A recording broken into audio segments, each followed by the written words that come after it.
نحمدہ ونصلی علی رسولہ الکریم اما بعد فاعوذ باللہ من الشیطان الرجیم بسم اللہ الرحمن الرحیم ربی یسر ولا تعسر وتمم بالخیر رب اشرح لی صدری ویسر لی امری واحلل عقدۃ من لسانی یفقہوا قولی۔ السلام علیکم ورحمۃ اللہ وبرکاتہ۔ صراط مستقیم میں آپ سب کو خوش آمدید۔ پچھلے سبق میں ہم لوگوں نے یہود اور نصارہ کے آپس میں اختلاف کے بارے میں پڑھا تھا، جس میں جو نصارہ ہیں وہ یہود کو کافر کہتے ہیں اور یہود جو ہے وہ نصارہ کو کافر کہتے ہیں۔ اللہ تعالیٰ نے فرمایا کہ قیامت کے دن اللہ تعالیٰ ان کے بارے میں فیصلہ فرما دے گا جن چیزوں میں یہ اختلاف رکھتے ہیں آپس میں۔ اس کے بعد ہم لوگوں نے پڑھا کہ اللہ تعالیٰ نے فرمایا ہے کہ اللہ تعالیٰ کی مسجدوں میں صرف اور صرف اللہ تعالیٰ کا ذکر ہونا چاہیے اور مسجد میں آنے سے کسی کو بھی نہیں روکنا چاہیے، یہ سب سے بڑا گناہ ہے۔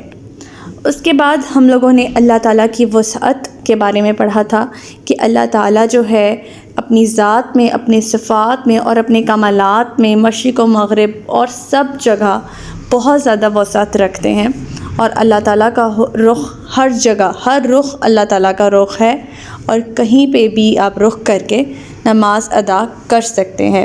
یہ تب کی بات ہے جب کعبے کے بارے میں تحویل کعبہ کا ذکر نہیں ہوا تھا، اور تب کعبہ کی طرف نماز ادا کرنے کا حکم ابھی نہیں آیا تھا، یہ تب نازل کی گئی تھی آیت۔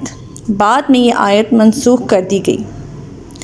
اس کے بعد ہم لوگوں نے آج آیت نمبر 116 سے لے کے 120 تک کیا پڑھنا ہے آئیے دیکھتے ہیں۔ تو شروع کرتے ہیں اپنی آیت نمبر 16 سے۔ بسم اللہ الرحمن الرحیم۔ وَقَالُوا اتَّخَذَ اللَّهُ وَلَدًا سُبْحَانَهُ بَل لَّهُ مَا فِي السَّمَاوَاتِ وَالْأَرْضِ كُلٌّ لَّهُ قَانِتُونَ۔ اہل کتاب کہتے ہیں کہ اللہ نے کسی کو بیٹا بنا لیا ہے۔ اللہ تعالیٰ ایسی باتوں سے پاک ہے، بلکہ آسمانوں اور زمین میں جو کچھ بھی ہے وہ ان سب کا مالک ہے، اور وہ یہ سب چیزیں اس کی مطیع و فرمانبردار ہیں۔ اب یہودوں کا کہنا یہ تھا کہ عزیر علیہ السلام اللہ تعالیٰ کے بیٹے ہیں، جبکہ عیسائی یا نصارہ کہتے تھے کہ عیسیٰ ابن مریم علیہ السلام اللہ تعالیٰ کے بیٹے ہیں۔ اور مشرکین کیا کہتے تھے؟ مشرکین کہتے تھے کہ فرشتے اللہ تعالیٰ کی بیٹیاں ہیں، نعوذ باللہ۔ ان کی تردید میں یعنی ان کے اگینسٹ اللہ تعالیٰ نے یہ فرمایا کہ آسمان اور زمین میں جو کچھ بھی ہے سب اسی کی ملک میں، اور وہ سب ان سب کا مالک ہے، لہٰذا تمام اشیاء جو ہیں وہ مملوک ہوئیں یعنی فرمانبردار ہوئیں یعنی سبارڈینیٹ ہوئیں، اور بیٹا شریک ہوتا ہے، سبارڈینیٹ نہیں ہوتا، لہٰذا اللہ تعالیٰ کی اولاد ہونا ناممکن ٹھہرا۔ یہ ہو گئی لاجیکل دلیل۔ اور ایک حدیث قدسی میں اللہ تعالیٰ فرماتے ہیں کہ بنو آدم نے مجھے جھٹلایا اور گالی دی، اس کا جھٹلانا تو یہ ہے کہ میں اسے دوبارہ پیدا نہ کر سکوں گا، اور اس کا گالی دینا یہ ہے جو اس نے میرے لیے بیوی اور بیٹا تجویز کیا۔ یعنی اللہ تعالیٰ کے ساتھ کسی کو بھی شریک کرنا اللہ تعالیٰ کو گالی دینے کے برابر ہے۔ آیت نمبر 117۔ بدیع السماوات والارض واذا قضى امرا فانما يقول له كن فيكون۔ وہ آسمانوں اور زمین کا موجد ہے، اور جب وہ کسی کام کا فیصلہ کرتا ہے تو بس اتنا کہہ دیتا ہے کہ ہو جا تو وہ ہو جاتی ہے۔ بدیع کے معنی ہے ایسی چیز کو وجود میں لانے والا جس کی پہلے کوئی مثال موجود نہ ہو، نہ اس کا وجود موجود ہو، نہ اس طرح کا کوئی نمونہ، اور یہ صرف اور صرف اللہ تعالیٰ کی ہی ہو سکتی ہے۔ اللہ تعالیٰ ایسی چیزوں کو موجود ہیں جو چیزیں پہلے ایگزسٹ ہی نہیں کرتی۔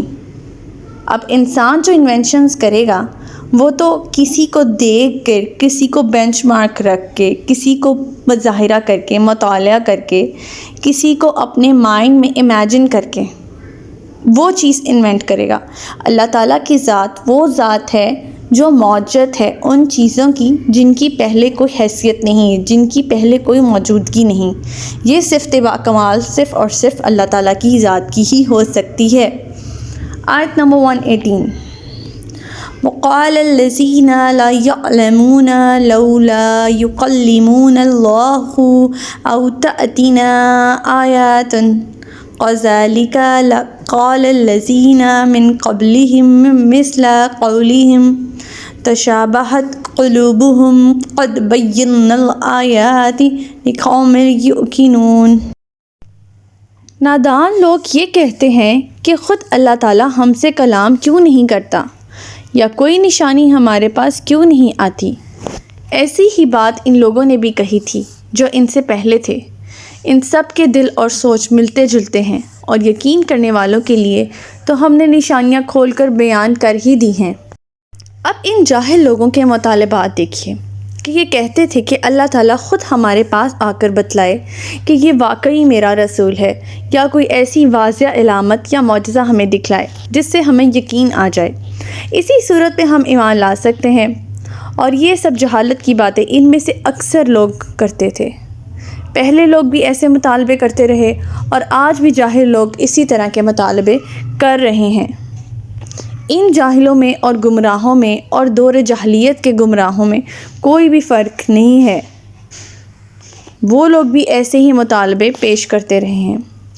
اللہ تعالیٰ یہاں فرما رہے ہیں کہ جن لوگوں نے ایمان لانا ہوتا ہے تو ہماری نشانیاں بہت ہیں جنہیں دیکھتے ہوئے وہ ایمان لا سکتے ہیں۔ ایک ایک آیت پر ان کا ایمان پختہ سے پختہ تر ہوتا چلا جاتا ہے۔